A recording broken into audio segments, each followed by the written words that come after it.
सांस्कृतिक अनुष्ठान सांस्कृतिकी पक्षरु 10टी देशर प्राय 200 नृत्यशिल्पी तथा गवेषकों नहीं भुवनेश्वर स्थित भंजकला मंडपठारे आरंभ होइथिला भारत अंतर्जातीय नृत्य महोत्सव।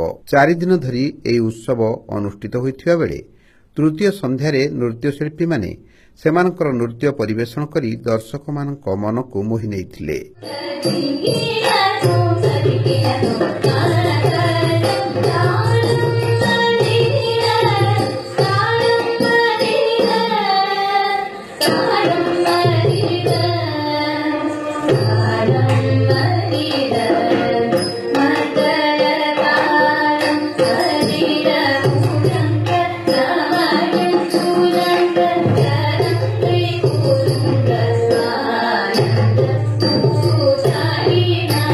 नृत्य पोशाक सहित पादरे नूपुर, अंटारे अंटापटी, बाहुरे बाहुपटी, बेकरे विभिन्न अलंकार पिंधिबा सहित मथा उपरे गोलाकार मुकुट पिंधिथिले कलाकार। आध्यात्मिक कथावस्तु को नहीं वाद्यकार माने वाद्ययंत्र बजाउथिबा बेले नृत्यांगना वाद्यर ताले ताले नृत्य परिवेषण करथिले।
मंच सम्मुख में बहु संख्यार दर्शक माने बसी रही अपलक नेत्र एई नृत्योत्सव को उपभोग करुथिले।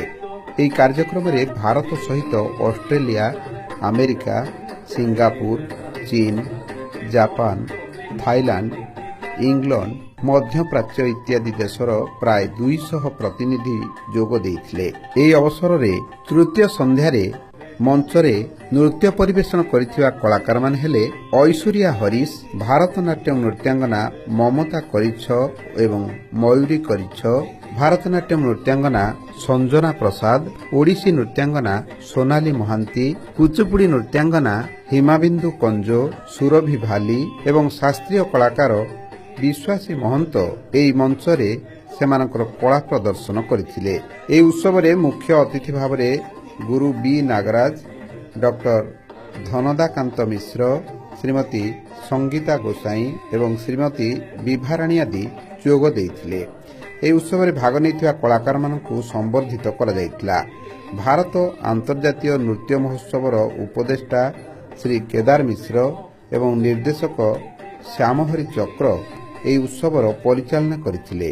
भारत अंतर्जातिक नृत्य उत्सव जो एठी आयोजित होछि मु तार उत्सव निर्देशक। এই উৎসব আরম্ভ হয়েছিল 2015 মସିହାରେ ভুবନେଶ୍ୱରର এই ଭଞ୍ଜକଳା ମଣ୍ଡପରେ।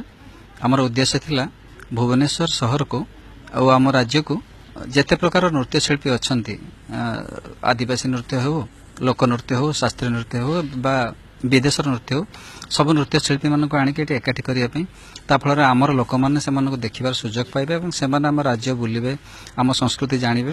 ଏହି ଉଦ୍ଦେଶ୍ୟରେ 2015ରେ ଆରମ୍ଭ ହୋଇଥିଲା। 2016 ମସିହାରେ ଏହି ଉତ୍ସବ ଯାଇଥିଲା ବାଙ୍ଗାଲୋରରେ ଆମେ ଏଟାକୁ ଆୟୋଜନ କରିଥିଲୁ। ଉଦ୍ଦେଶ୍ୟ ଥିଲା ଏଥିପାଇଁ ଯେ ଯେଉଁ ବାହାରୁ ଯେଉଁମାନେ ନୃତ୍ୟଶିଳ୍ପୀ ମାନେ ଆସୁଛନ୍ତି ସେମାନେ ଆଉ ଗୋଟେ ସହରକୁ ବି ଜାଣନ୍ତୁ। ତାପରେ 2017 ମସିହାରେ ହାଇଦ୍ରାବାଦରେ ଅନୁଷ୍ଠିତ ହୋଇଥିଲା। ଏବେ ପୁଣି ଆମେ ତାକୁ ଭୁବନେଶ୍ୱର ଆୟୋଜନ କରୁଛୁ। 4 ଦିନ ଉତ୍ସବ ହେଉଛି, ଆଜି ତୃତୀୟ ଦିନ। ଏଥର ଆମେ ଏହି ଉତ୍ସବରେ କେବଳ ଭାରତୀୟ ଶାସ୍ତ୍ରୀୟ ନୃତ୍ୟର ଯୁବ କଳାକାରମାନଙ୍କୁ ସୁଯୋଗ ଦେଇଛୁ। 10ଟି ଦେଶର 187 ଜଣ ଶିଳ୍ପୀ ଆସିଛନ୍ତି, ସେମାନେ ଏଠି ନୃତ୍ୟ ପରିବେଷଣ କରୁଛନ୍ତି। ଆମେ ଯେଉଁ ଶୈଳୀ ଗୁଡ଼ିକ ଏଥର ପରିବେଷଣ କରେଇଲୁ ସେଗୁଡ଼ିକ ଭିତରେ ଓଡ଼ିଶୀ ବ୍ୟତୀତ ଭରତନାଟ୍ୟମ, କୁଚିପୁଡ଼ି, କଥକ, ମଣିପୁରୀ, ମୋହିନୀଅଟ୍ଟମ୍, ଶାସ୍ତ୍ରୀୟ ଏମିତି 7ଟି ଶୈଳୀକୁ ଆମେ ଏଠି ଉପସ୍ଥାପନ କଲୁ।